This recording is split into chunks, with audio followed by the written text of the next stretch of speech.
could you go ahead and get the other light too?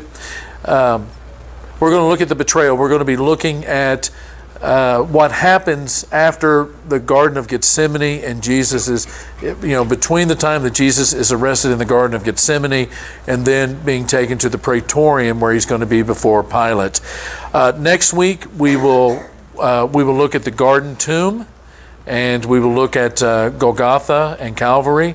The week after that, we will look at Qumran and the Herodian, which is sort of like Masada, only smaller.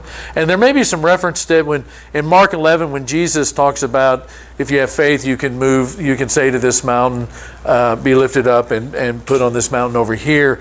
There's some folk, and I don't believe that this is what Jesus is referencing, but they believe that that is what he's referencing, since that is what Herod the Great actually did. He cut off top of one hill and put it on top of another in order to make a fortress that he could get to if he didn't have time to get to Masada if somebody was after him. So we'll look at that, and then the last week we're going to look at Masada, and I think that's May 1st. That should be the first Wednesday in May.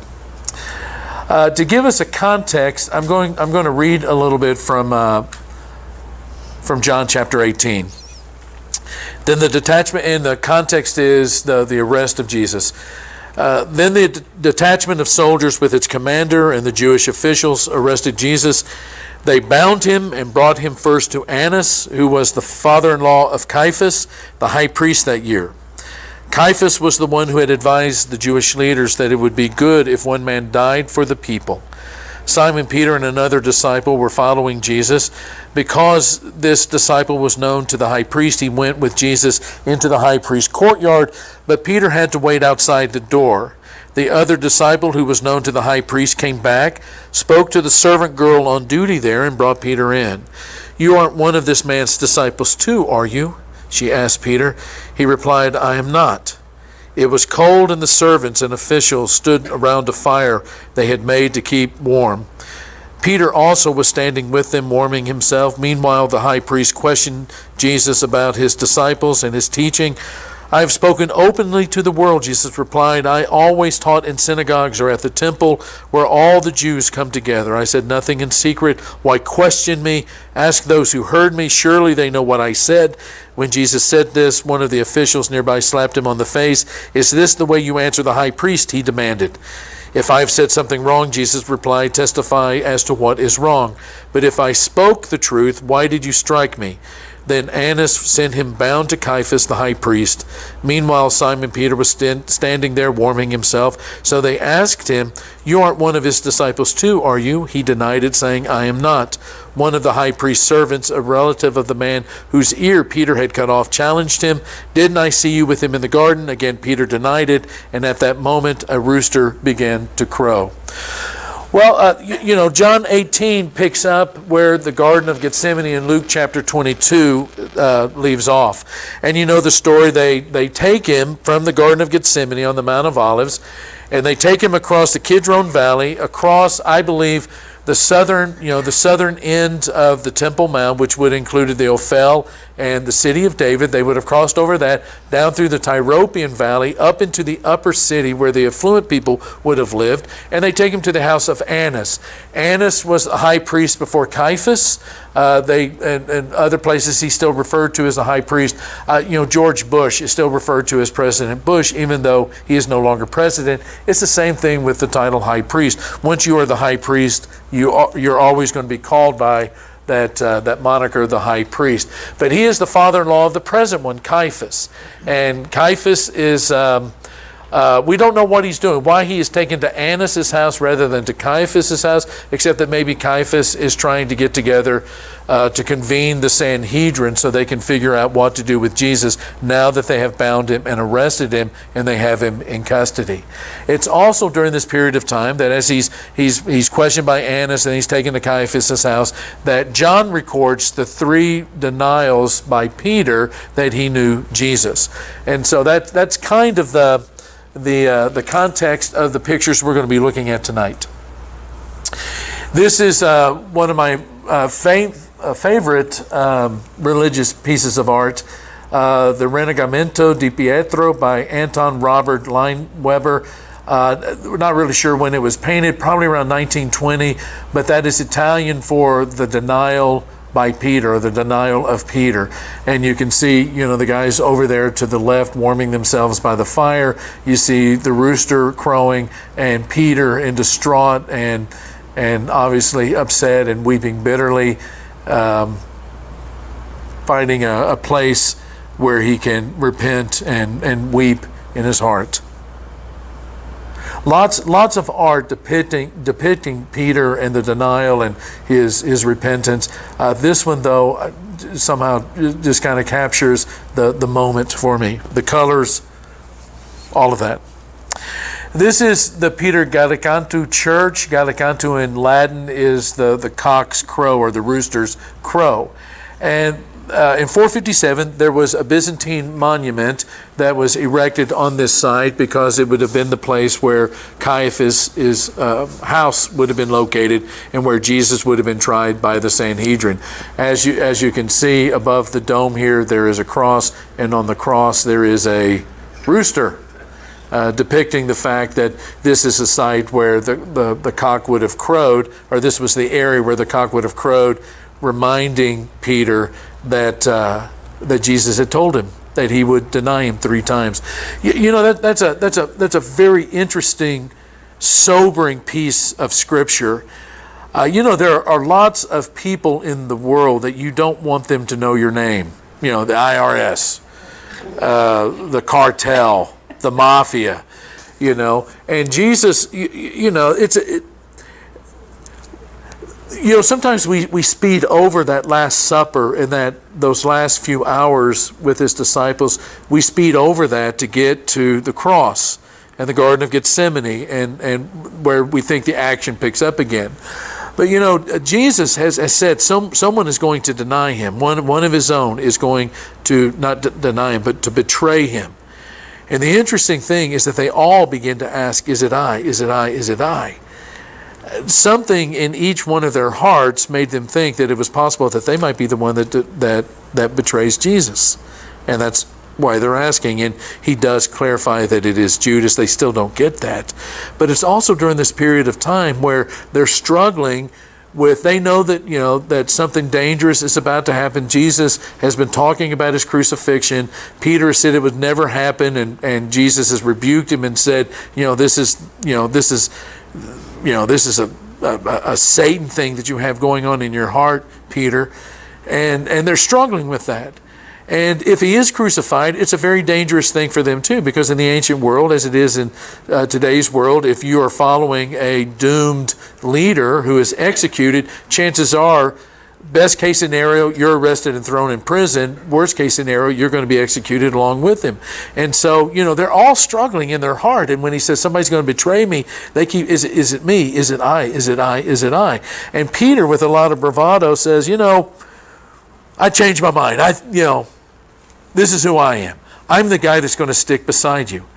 And Jesus, I know, appreciates the sentiment of the moment, but he says, careful, careful, careful. Satan has asked for you by name, Peter, to sift you. That, for the Son of Man, God incarnate, to say to a human being, Satan has asked by name, your name, has asked for you by name to sift you like wheat, has got to be an incredibly sobering moment. But, Peter is rather impetuous, as Scripture bears out from time to time.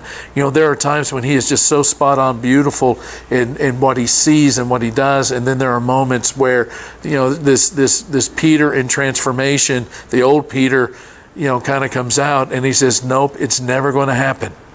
And there's an urban legend. I think it's an urban legend. It's just a part of some stories in antiquity that when Peter would get up to speak in front of Jews about Christianity, that somebody in the crowd wanting to discredit him or embarrass him while he is speaking, they would crow like a rooster. And everybody, especially Peter, knew what that meant. But this is the church that was built. There was a Byzantine monument that was put here about 457 AD with all of the crusades and stuff that was happening in Jerusalem in the following centuries. It was torn down and rebuilt and torn down and rebuilt. And finally, this church was built, I believe it was inaugurated in 1931. So as it goes for churches in Jerusalem, this is a fairly new one. As you can see, it's very, very modern in the way that it was put together. But this not only marks the area where Peter denied Jesus, but it is also built over what is considered to be the remains of the house of Caiaphas.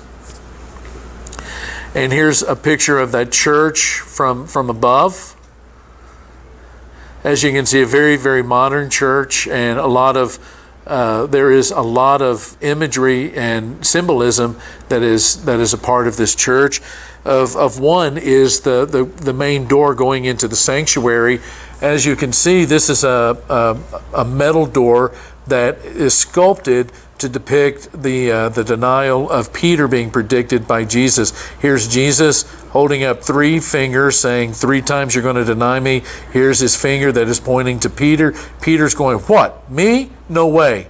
And you see the other disciples, some of them looking bewildered, some of them looking at Peter and with an expression of disdain. And you have down here, parts of the Last Supper. And this is the door going into the Peter Gallicantu church, the door depicting Jesus telling him, you're going to deny me 3 times. And here is the sanctuary. Here in Latin, you have the scripture that says, et egresso foras Pietro flevit amari. It means, and he went outside, and Peter wept. Flevit is wet. And what is interesting here is this word in Latin has to do with bitter floral bitterness. Horticultural bitterness, and it's a word that is used here to describe how Peter went out and wept. There was a bitterness to it in his weeping. This is a picture and a beautiful mosaic of him behind the altar table here in this church, weeping bitterly after being reminded that Jesus had told him, you're going to deny me before the night is over. Here's a statue. Here in Latin it says, I do not know him. I know him not. It's from Luke chapter 22 and verse 57. And what is a little inaccurate about this statue, even though it's very beautiful, you have the young maiden, the young servant girl, you have a Roman soldier, you have another servant girl, and they are asking Peter, aren't you one of his? And Peter, who according to John is standing up at the fire, not sitting down, is denying that he knows Jesus when the little servant girl asked him about it.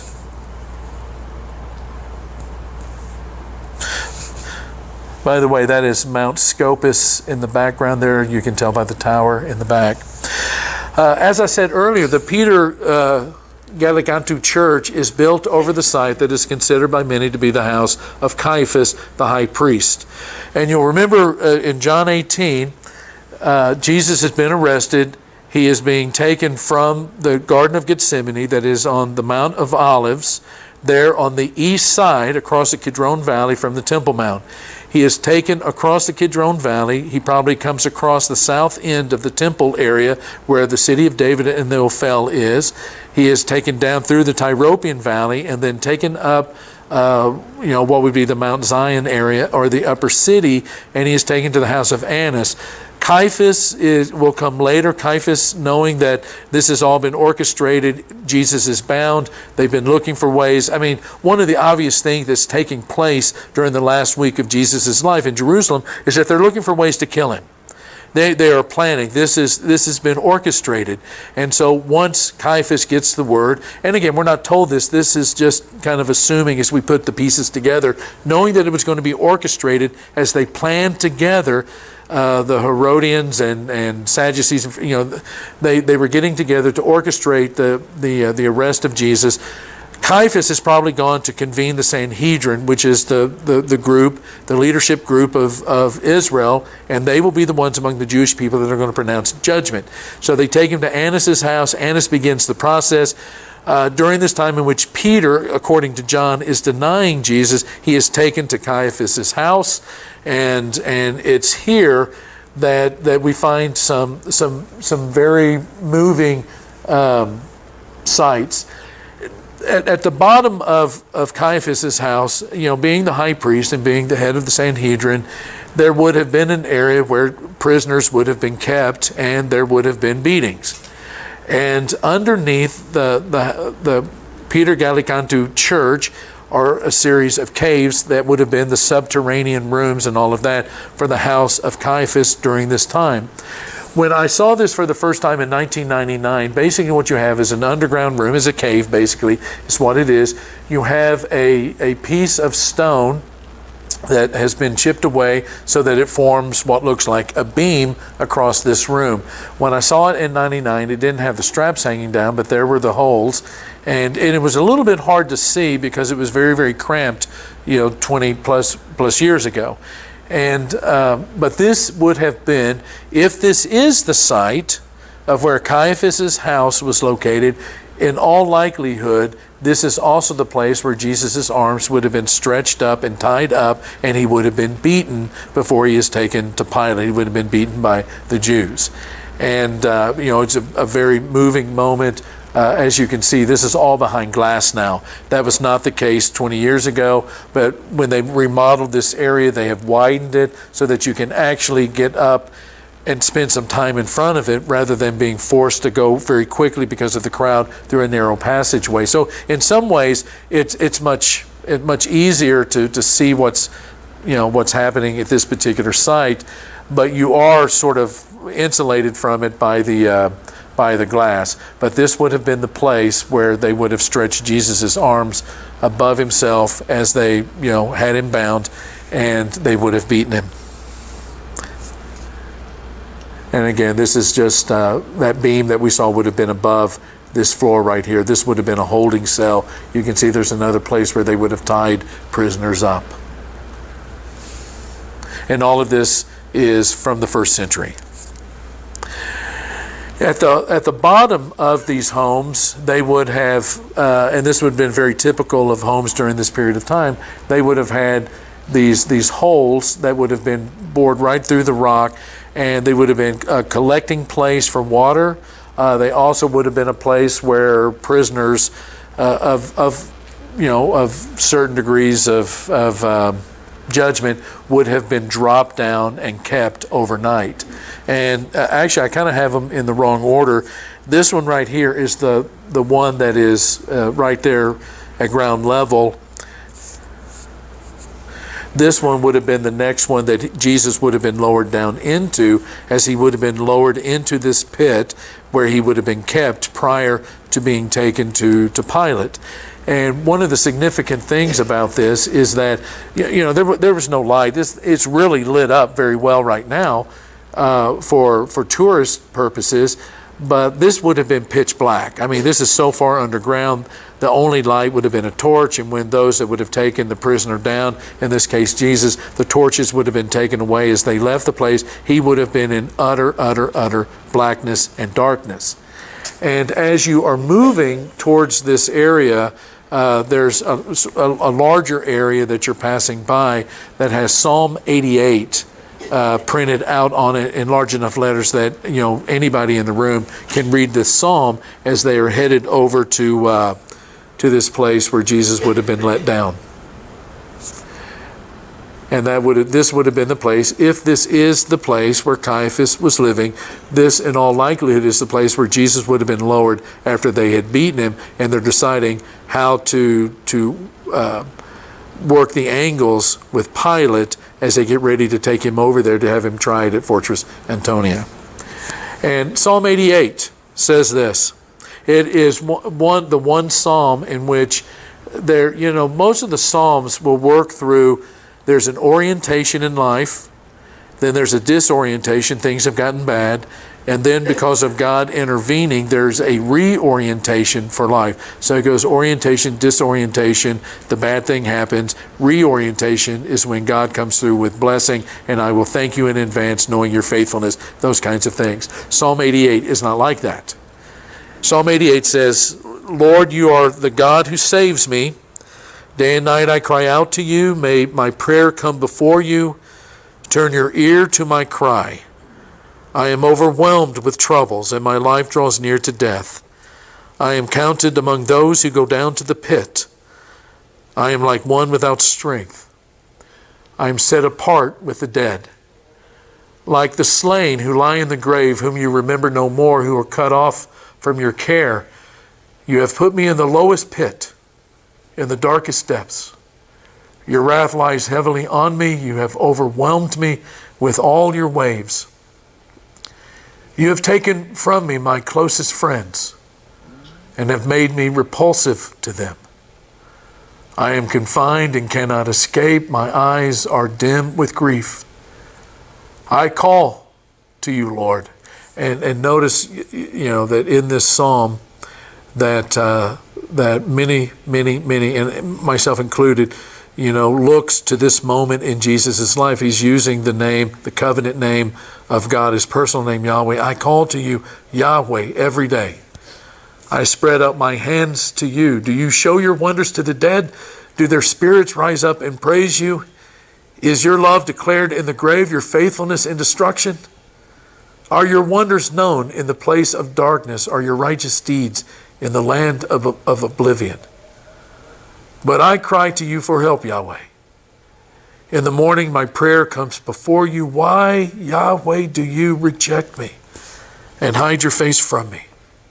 From my youth I have suffered and been close to death. I have borne your terrors and am in despair. Your wrath has swept over me. Your terrors have destroyed me. All day long they surround me like a flood.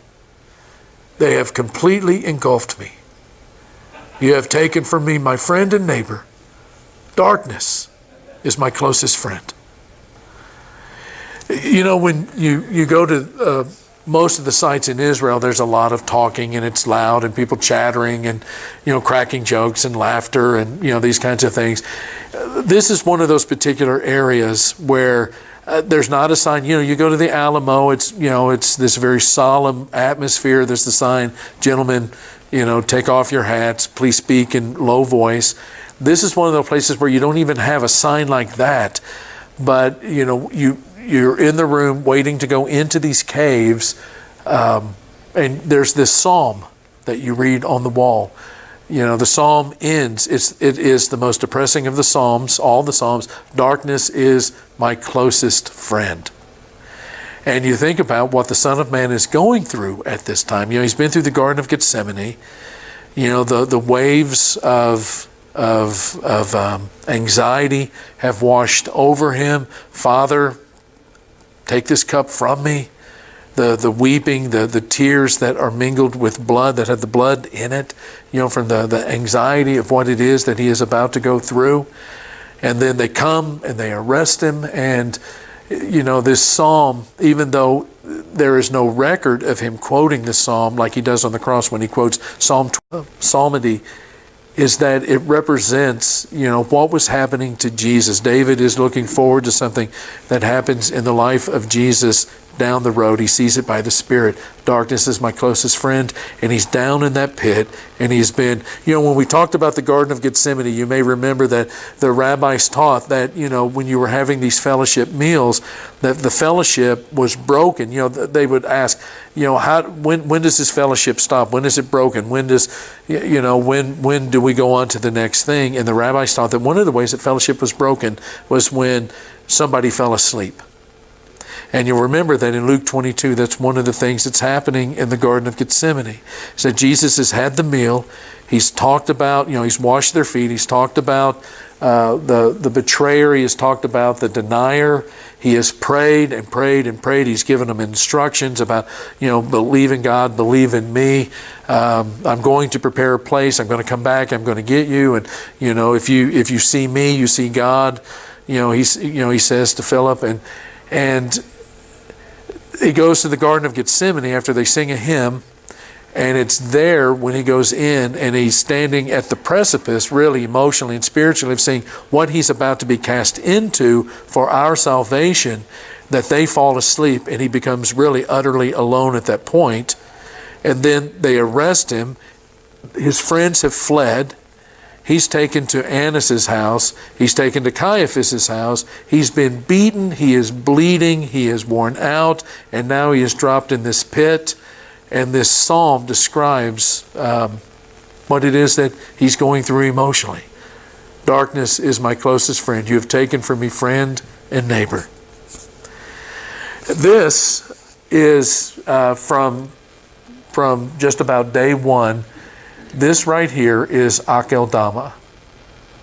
You remember that Judas betrayed Jesus for a price, 30 pieces of silver. In his remorse, he goes back, throws the 30 pieces of silver. They say it's blood money. They can't take it back and put it in the temple treasury.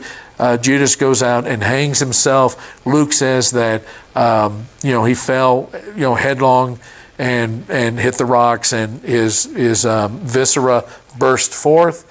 And from the time of Jesus until today, that no one has ever doubted that this was the potter's field that was bought by the 30 pieces of silver and is now known as Akeldama, which is an Aramaic word that literally means bloody acre. Field of blood, cleans it up a little bit.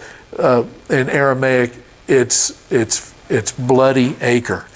And what's interesting about this place is, there's what is redeemable about this? I mean, it's just, a betrayer and the money and all of the subterfuge that's happening. It buys this field and, these kinds of things. Well, there is now a monastery. What they are the monastery of, I don't have a clue. And I don't even know what the monastery is called. I think it's called the monastery, the Akeldama monastery. But this was the potter's clay field, and they bought this field. It was a place where the potters in the city would have gone and collected the red clay for their wares. There is an urban legend. It perhaps is true. Nobody knows for sure, but there is a legend that says when the emperor's mother, Helena, who has gone through the Holy Land, and every time she asked, is this where this particular thing happened? They would say yes, and a Byzantine church was built on it. When she got to the potter's field, the urban legend says that she hauled most of the red clay back to Constantinople. And in so doing, they sold it off to rich families who would use the red clay to make sarcophagi. If you were rich and you wanted to be buried in this red clay sarcophagus that came from the Holy Land, you could pay some money. Whether it's true or not, nobody knows. But there has never been any doubt in anybody's mind that this was that field that was bought with the 30 pieces of silver that Judas had betrayed Jesus with, and then forfeited and threw back to the priests. This is Beit Shean, and there is no significance to Beit Shean with what we're talking about, except for this little tree right here, and what it has to do with the death of Jesus. But Beit Shean, you may remember from the Old Testament, this is the town that when King Saul and Jonathan and the sons of Saul were killed, Saul was beheaded and the Philistines pinned his body to the fortress walls. That was in Beit Shean. And the old Beit Shean of the Old Testament was located up here on top of this hill. And this is the area where Saul and Jonathan, their bodies would have been pinned to the wall after defeat and battle by the Philistines.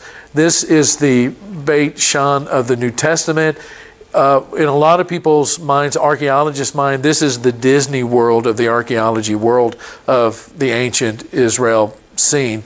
When you go to Beit Shean, you have one of the clearest examples of what a city in the time of Jesus would have looked like, with Cardo Maximus, the main thoroughfare through the town, the columns. There would have been awnings on both sides of this. There would have been places of gathering for people for conversation.